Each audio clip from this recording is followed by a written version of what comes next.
Good morning, everybody. It's a pleasure for me to be here this morning and to welcome you all for the second day of the BIS Innovation Summit. And I have already heard lots of buzz about the first day, so let's try to make the second day even better if it is at all possible. What brings us here today is one common certainty. Central banks need to innovate. They exist in a world of rapid technological change. Central banks must learn fast in order to understand how technology is changing society, and they have to build technology themselves. As BIS General Manager Agustin Karsten has said, and will also continue to say today, the central bank of the future will have to broaden its perspective, work in innovative ways, and adapt constantly to meet a changing world. That future is already happening. But how do we get there?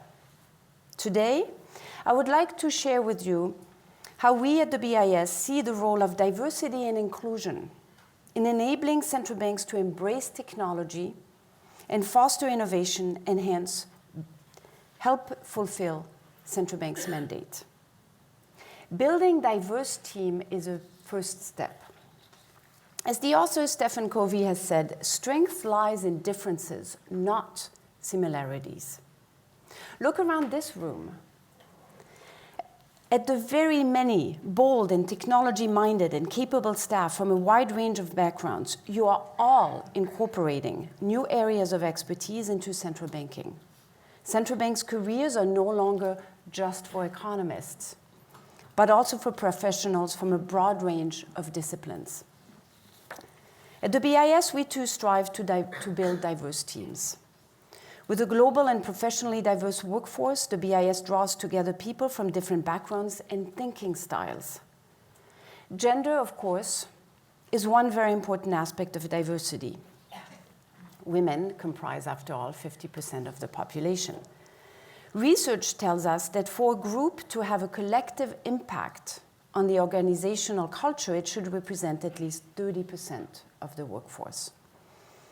In 2020, we at the BIS set a gender target of 50% for new hires of line managers and senior professionals.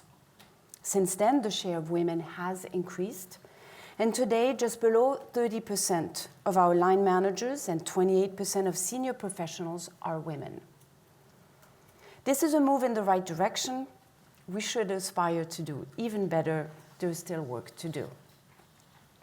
Our innovation hub is another very important source of diverse thought and skills that enables us in turn to embrace new technologies and foster innovation. The Innovation Hub is a global platform led by the BIS, where central banks collaborate with each other and with other stakeholders.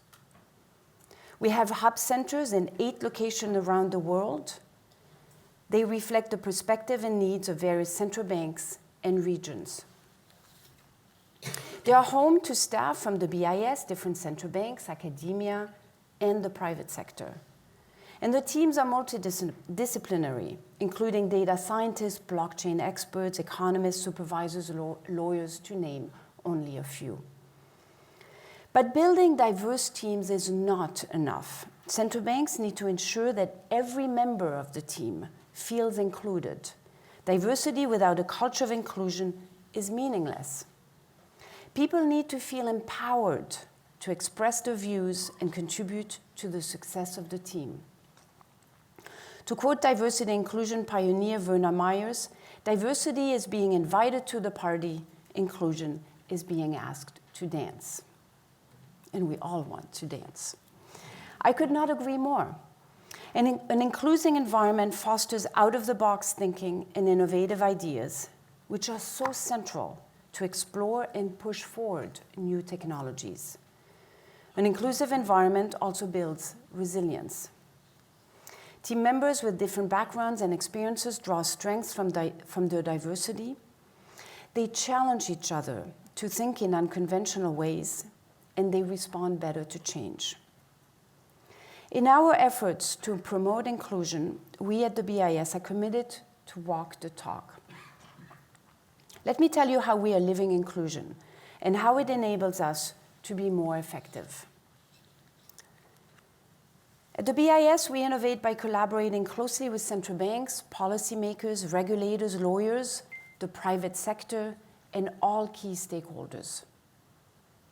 We use approaches such as design thinking to identify potential areas of opportunity for central banks' innovation and to create tangible technology-based use cases. We use these techniques to ground ourselves and to empathize with users' needs. Agile methods then help our teams to continuously rethink and review the plans, ensuring that insights and perspectives are incorporated as they emerge. The diverse backgrounds and perspectives of colleagues from all over the bank generate insights in a research policy feedback loop. The BIS combines practical technological experimentation from the Innovation Hub with cutting-edge research and policy development from our economists and other experts. Think about the payments-related projects such as Nexus and Agora, or the tech sprints the Innovation Hub is conducting. These pioneering projects seek to provide ongoing synergies with the policy work done by the BIS CPMI Committee, BIS research and analytical work, high-level policy discussion at the BIS, and in other international fora, and close interaction, of course, with the private sector. This is also true in other areas. On climate, we at the BIS integrate the latest research from our economists with knowledge developed by our risk experts, banking specialists, and corporate service experts. We use the resulting insight to contribute to the work of international bodies such as the G20 or the Network of Central Banks and Supervisors for Greening the Financial System, the NGFS.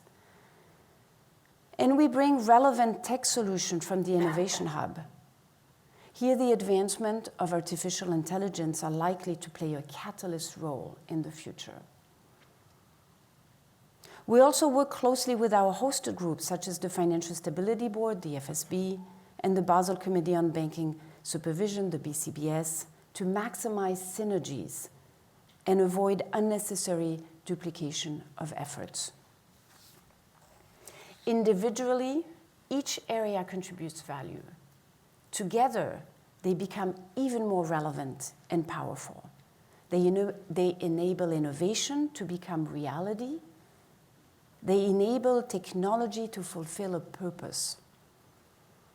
Embracing innovation and developing practical, innovative projects teaches us a lot.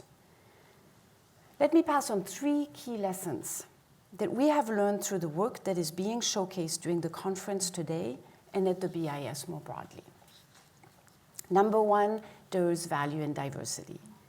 Diverse multidisciplinary teams are a key ingredient in the success of any institution or project. Let me give you examples from the Innovation Hub projects Helvetia and Jura. These projects demonstrated the power of tokenization through the potential use of wholesale central bank digital currency and securities settlement, including on a cross-border basis. The Swiss National Bank is now taking Helvetia forward in the real world, as you heard yesterday from Thomas Jordan.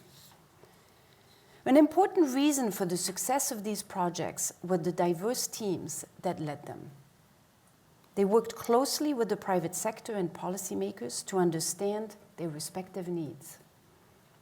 And they had the courage to embrace state-of-the-art innovation and the wisdom to do so in a safe, collaborative, inclusive, and open environment.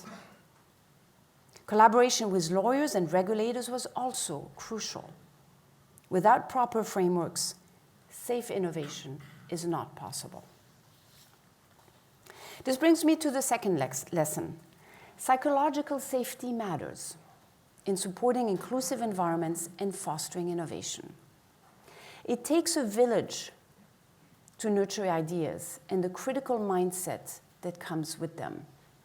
Everyone, irrespective of the background, should feel safe to voice their views and to put forward innovative solutions especially if they challenge the status quo. For example, in the BIS Design Thinking Workshop, everyone is encouraged to brainstorm and to voice half-finished thoughts that others can then further develop. In economic research, we encourage external reviews and foster challenges internally to avoid groupthink. The third and final lesson is be prepared to accommodate and cherish teams' changing needs. Different backgrounds come with different needs and preferences. To attract talent, we have to create a workplace that accommodates the needs of all team members. Part of this is, of course, accommodating flexible working arrangements. Another part is embracing different working styles and patterns. If you visit the BIS Innovation Hub on the 3rd floor in this building, or our communication and IT teams on the newly renovated 2nd floor, you will see what I mean. They are open spaces that look more like the home of a tech startup than a central bank. And let us not forget that we are all in a race for talent, particularly in the technology space. We should challenge ourselves to engage with and attract groups who may not have traditionally seen central banking as an attractive path for their career.